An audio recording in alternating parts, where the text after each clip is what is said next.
एक गरीब आदमी था। एक दिन वह राजा के पास गया और बोला, महाराज, मैं आपसे कर्ज मांगने आया हूं। कृपा कर आप मुझे 5,000 रुपए दें। मैं 5 वर्ष के अंदर आपके रुपए वापस कर दूंगा। राजा ने उसकी बात पर विश्वास कर उसे 5,000 रुपए दे दिए। 5 वर्ष बीत जाने के बाद भी जब उस व्यक्ति ने राजा के 5,000 रुपए नहीं लौटाए तब राजा को मजबूरन उसके घर जाना पड़ा। लेकिन वहां वो व्यक्ति नहीं मिला। जब भी राजा वहां जाता बहाना बनाकर उसे वापस भेज दिया जाता। एक दिन फिर राजा उस व्यक्ति के घर गया। राजा अगले दिन फिर उस व्यक्ति के घर गया। आज वहां सभी लोग मौजूद थे। वो आदमी, उसकी पत्नी, बेटा और उसकी बेटी भी। राजा को देखते ही लड़की पूछी, महाराज, आपको अपना वचन याद है ना? हाँ, मुझे याद है। तुम अगर सारी बातों का अर्थ बता दो तो मैं तुम्हारे पिताजी का सारा कर्ज माफ कर दूंगा। सबसे पहले मैंने ये कहा था कि पिताजी स्वर्ग का पानी रोकने गए हैं। इसका मतलब था कि वर्षा हो रही थी और हमारे घर की छत से पानी टपक रहा था। यानी वर्षा का पानी आसमान से ही गिरता है और हम लोग तो यही मानते हैं कि आसमान में ही स्वर्ग है। बस पहली बात का अर्थ यही है। दूसरी बात मैंने कही थी कि भैया बिना झगा के झगड़ा करने गए हैं। इसका मतलब था कि वे रेंगनी के कांटे को काटने गए थे। अगर कोई भी रेंगनी के कांटे को काटेगा तो उसके शरीर में जहां तहां कांटा गड़ ही जाएगा, यानी झगड़ा नहीं करने पर भी झगड़ा होगा और शरीर पर खरोंचें आएंगी। राजा उसकी बातों से सहमत हो गया। वो मन ही मन उसकी चतुराई की प्रशंसा करने लगा। उसने उत्सुकता के साथ पूछा, और तीसरी चौथी बात का मतलब बेटी? लड़की बोली, महाराज, तीसरी बात मैंने कही थी कि माँ 1 से 2 करने गई है। इसका मतलब था कि माँ अरहर दाल को पीसने यानी उसे 1 का 2 करने गई है। अगर साबुत दाल को पीसा जाए तो 1 दाना का 2 भाग हो जाता है, यानी यही था 1 का 2 करना। रही चौथी बात तो उस समय मैं भात बना रही थी और उसमें से 1 चावल निकालकर देख रही थी कि भात पूरी तरह पका है कि नहीं।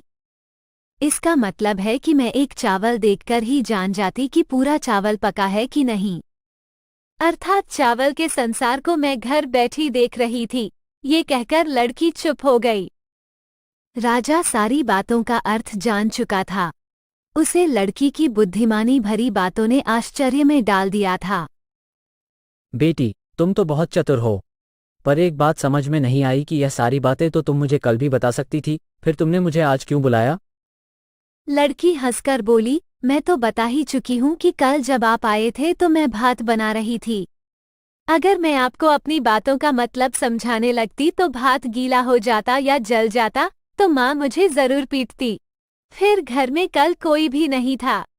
अगर मैं इनको बताती कि आपने कर्ज माफ कर दिया है तो ये मेरी बात का विश्वास नहीं करते।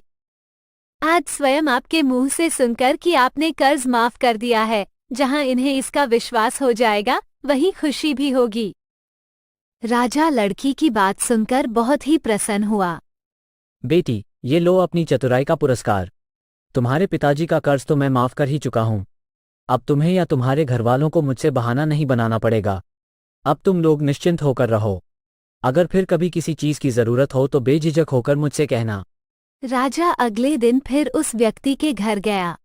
आज वहां सभी लोग मौजूद थे।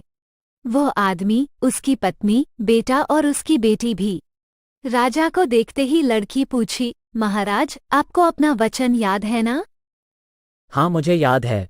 तुम अगर सारी बातों का अर्थ बता दो तो मैं तुम्हारे पिताजी का सारा कर्ज माफ कर दूंगा।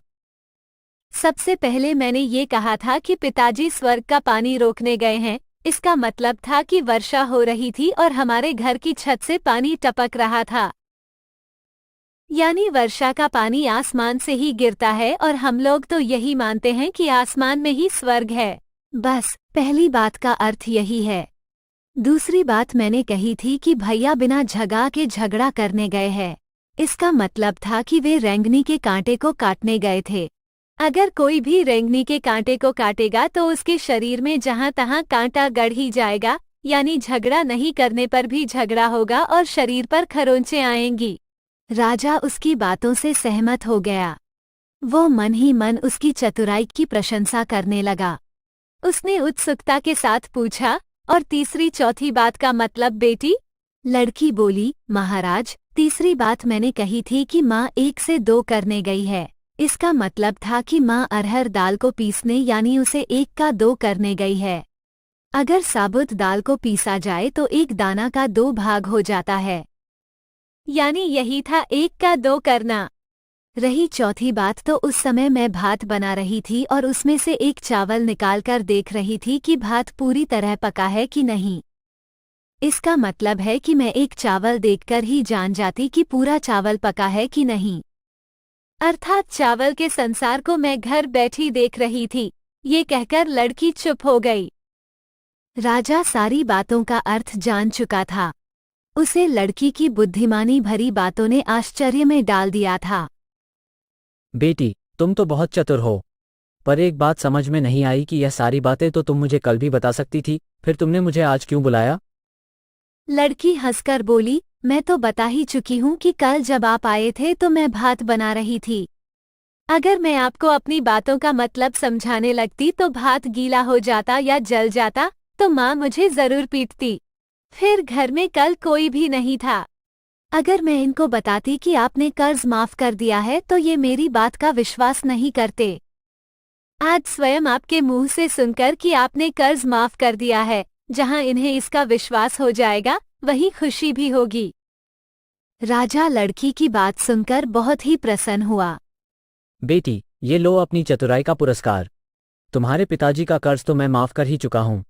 अब तुम्हें या तुम्हारे घरवालों को मुझसे बहाना नहीं बनाना पड़ेगा।